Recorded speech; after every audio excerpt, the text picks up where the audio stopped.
Sudah 5 tahun aku menikah dengan Resti, usia kami tak terpaut jauh, aku 32, dan dia 30. Dari luar, hidup kami terlihat sempurna, kami dikaruniai seorang putri kecil yang manis, Maira, usianya 3 tahun sekarang. Tapi, di balik itu, rumah tangga kami memiliki luka yang tak pernah benar-benar sembuh. Resti begitu manja sejak awal sebelum menikah, bahkan, dia layaknya tuan putri yang selalu ingin dipuji, dan tak enggan untuk mengurus rumah. Awalnya, aku mencoba sabar, lalu kami sepakat mencari bantuan pembantu rumah tangga. Namun, satu persatu pembantu keluar.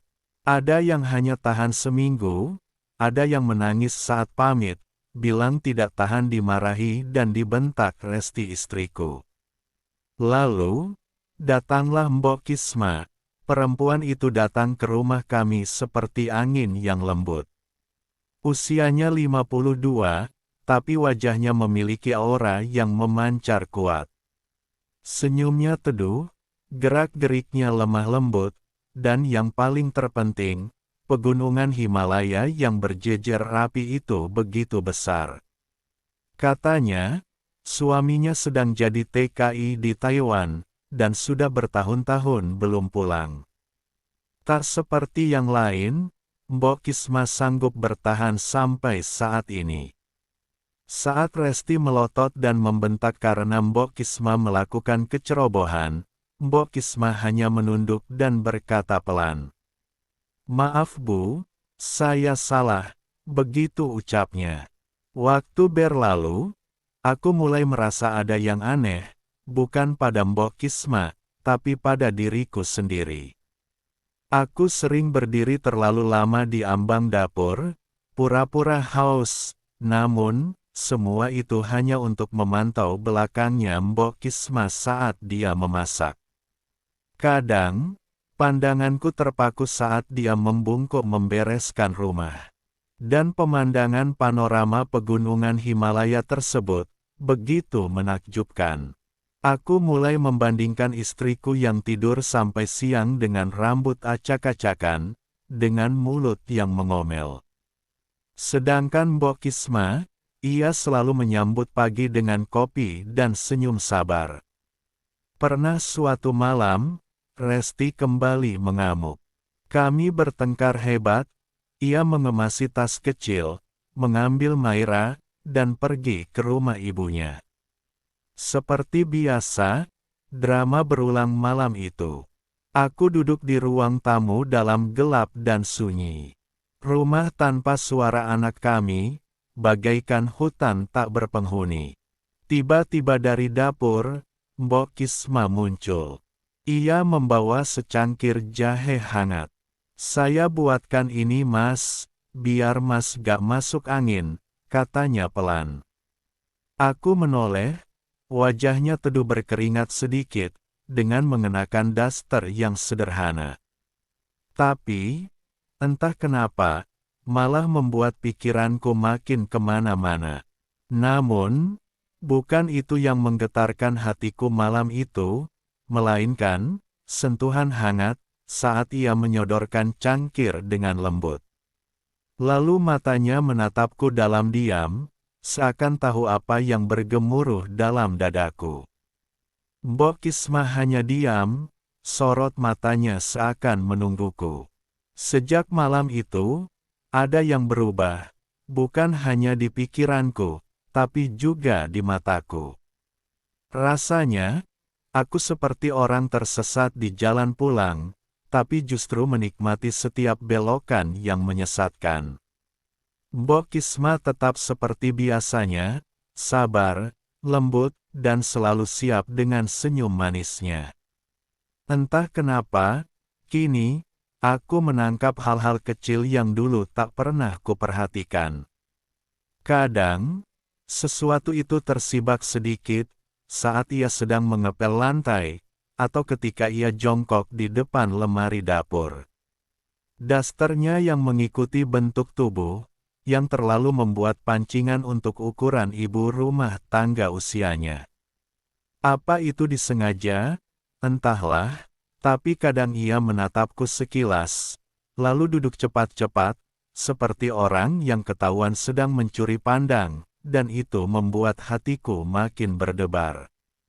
Sampai suatu malam, ketika semuanya nyaris tak terkendali, aku pulang agak larut karena kerja lembur. Rumah sudah sepi, Resti dan Maira sudah tidur, lampu kamar sudah mati. Aku melangkah pelan ke dapur ingin minum, tapi mataku tak sengaja menoleh ke lorong kamar pembantu. Pintu kamar Mbok Kisma terbuka sedikit. Aku diam berdiri di sana seperti patung, seakan langkahku tak bisa digerakkan. Pintu itu membuka pemandangan yang tak seharusnya aku lihat. Mbok Kisma istirahat dengan posisi miring menghadap pintu. Daster tersingkap sedikit, dan selimut yang mestinya melindunginya, justru terjatuh di pinggir tempat pembaringan. Aku bisa melihat pemandangan panorama alam indah dengan jelas.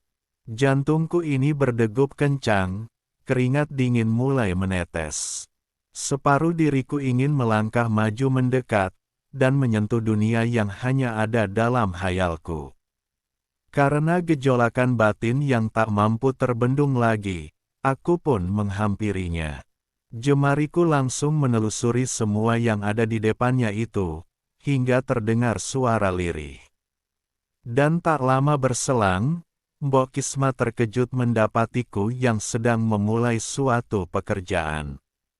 "Mas, jangan, nanti jadi masalah besar, saya bisa dipecat," ucap Mbok Kisma.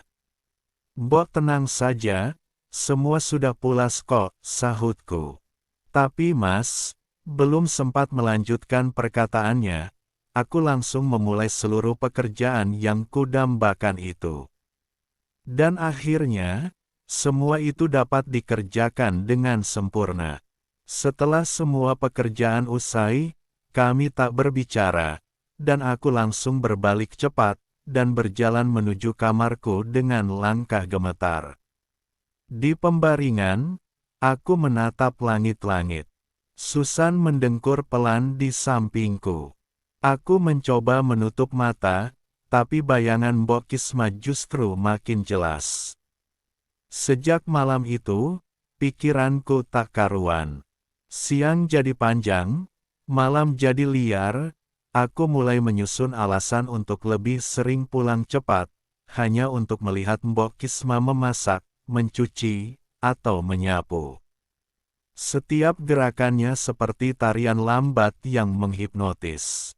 Dan aku tahu, aku mulai kehilangan kendali.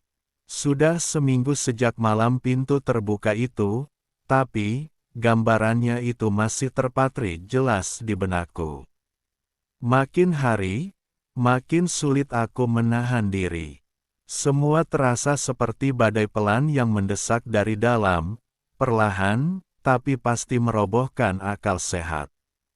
Dan malam itu, segalanya berubah. Resti kembali bertengkar denganku gara-gara hal sepele, gara-gara sabun cuci tangan habis, dan dia mengira aku sengaja tidak beli lagi. Suaranya membentak dari ruang tamu, nadanya tinggi, dan akhirnya dia membawa Maira, lalu pergi ke rumah orang tuanya. Rumah pun menjadi sunyi kembali. Aku duduk di meja makan, memandangi piring bekas makan malam yang belum sempat dibereskan. Lalu, terdengar langkah pelan Mbok Kisma yang muncul, dengan menggunakan daster merah muda yang agak terlalu tipis, untuk malam sedingin itu.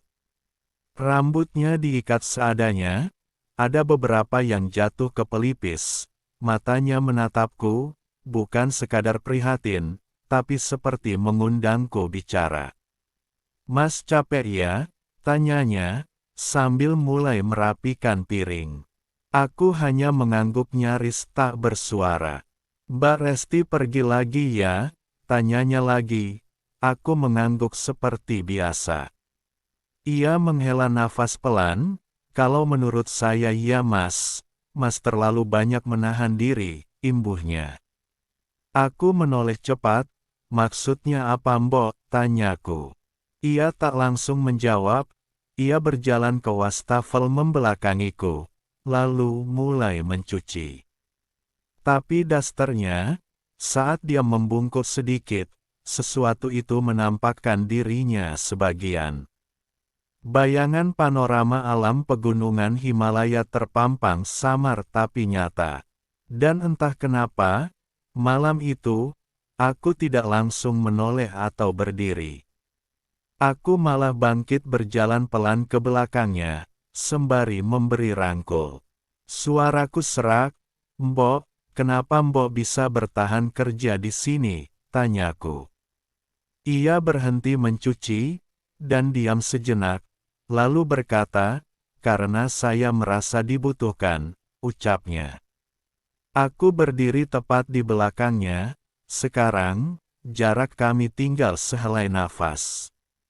Aku bisa mencium wangi sabun yang lembut, bercampur aroma raganya yang hangat. "Bukan cuma dibutuhkan tetapi juga diinginkan," ucapku, dengan nada nyaris tak terdengar. Mbok Kisma mematung, tapi ia tak menoleh, hanya berkata pelan, "Mas jangan main-main, saya ini wanita yang kesunyian, kalau mau serius, jangan cuma godain saya di dapur," ujar Mbok Kisma. Aku tersentak, ucapan itu menghantam jantungku. Aku tak bisa berkata-kata, dalam keheningan itu, hanya suara air yang masih mengalir dari keran. Jantung kami sama-sama berdegup kencang. Dan karena gejolakan kami yang saling beradu, kami pun kembali lagi jatuh dalam lautan samudera itu lagi. Hingga akhirnya, pekerjaan yang sempat terjadi pun kini berulang. Setelah semuanya usai, aku langsung rapi-rapi, dan berangkat kerja. Hari itu, aku pulang kerja lebih awal dari biasanya. Resti pergi lagi, kali ini ia beralasan, jika gajiku terlalu kecil. "Enak banget kamu ya, kerja duduk-duduk, gaji kecil, tapi nggak ngerasa bersalah, bikin istri hidup seadanya," ucap Resti dengan nada keras. Aku sempat membela diri, tapi, seperti biasa, suara Resti lebih keras daripada logika. Seperti biasa pula, dia pergi dengan Maira anak kami, tanpa menunggu jawabanku. Biasanya aku akan menyusul menjemputnya, dengan membawa martabak atau nasi goreng sebagai tanda damai. Dan biasanya pula, aku yang minta maaf atas kesalahan yang tak pernah aku lakukan. Tapi kali ini, aku diam, dan diamku membuka ruang bagi kehadiran orang lain. Sore menjelang malam, Mbok Kisma mengetuk pintu kamarku. "Mas, maaf ganggu, Mas mau makan sekarang atau nanti?" tanyanya dengan suaranya lembut seperti biasa. Tapi, ada sesuatu yang berbeda di nadanya, seperti nada sabar, yang siap menjemput seseorang yang lelah di jalan panjang. Aku keluar menuju ruang makan, di atas meja makan sudah tersusun rapi menu makanan. Ada oseng tempe, ayam goreng, sambal terasi, dan semangkuk sayur asem. Aku duduk, dan Mbok Kisma berdiri di dekat jendela, diam, dengan tangan melipat kain lap. "Mas capek ya?" tanyanya. "Iya, capek Mbok, bukan badan, tapi jiwa saya yang capek," jawabku pelan. Ia menoleh tersenyum. "Saya tahu rasa itu," ujar Mbok Kisma. Aku menatapnya, dan entah kenapa, aku bicara lebih banyak dari biasanya. Dan Mbok Kisma hanya duduk di seberang meja, mendengarku dengan seksama.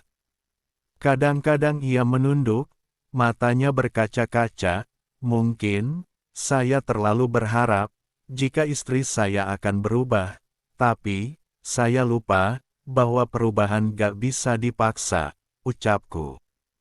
Mbok Kisma bangkit, lalu berjalan pelan mendekatiku. Ia berdiri di sampingku, lalu meletakkan tangannya di pundakku. Begitu hangat dan lembut, dan aku tak bergerak atau menolak, justru rasanya seperti disentuh oleh seseorang yang benar-benar memahami luka dalam diriku. Entah sampai kapan semua ini berjalan kembali normal, sebenarnya, aku begitu mencintai istriku, namun, karena sikapnya yang sedemikian rupa, membuatku enggan untuk mempertahankan semuanya. Namun, aku masih memikirkan nasib anakku nantinya, membuat diriku jadi serba salah. Sekarang, hanya Mbok Kisma satu-satunya yang mampu membuat hidupku lebih berwarna.